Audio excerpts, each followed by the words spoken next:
দর্শক, এই মুহূর্তে কুমিল্লা থেকে বন্যা পরিস্থিতির খবর জানাতে যুক্ত হচ্ছেন প্রতিনিধি আবু মুসা।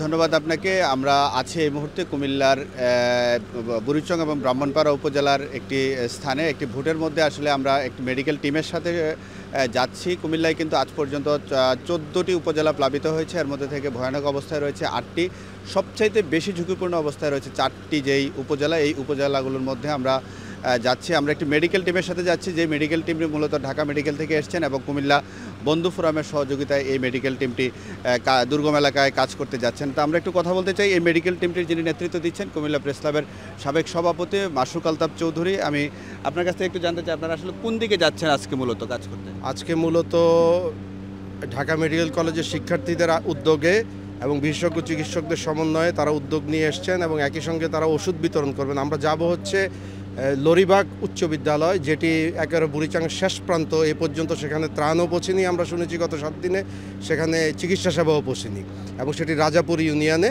এবং সেই উদ্যোগে সহায়তা করছে আমাদেরকে বন্ধু ফোরাম কুমিল্লা এবং কুমিল্লা জেলা স্কুল 88 ব্যাচ। ধন্যবাদ। আসলে শুনছিলেন এখানে কুমিল্লার যারা চিকিৎসা সেবাটি নিয়ে যাচ্ছেন, এই যেই জায়গাটিতে যাচ্ছেন এখন পর্যন্ত আসলে গেল 7 দিনে ওই অঞ্চলটিতে চিকিৎসা সেবা পৌঁছায়নি। এখানে বেশ কিছু মানুষজন পানিবন্দী অবস্থায় রয়েছেন এবং চিকিৎসা সেবা খুব জরুরি হয়ে পড়েছে বিধায় তারা জানতে পেরে ওই জায়গাটিতে যাচ্ছেন।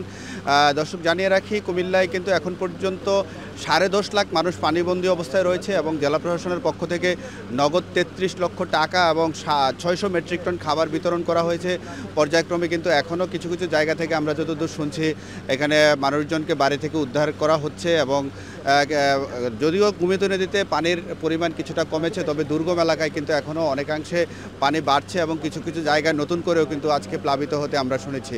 তো এই ছিল কুমিল্লা থেকে বন্যা কবলিত এলাকা থেকে সর্বশেষ অবস্থা।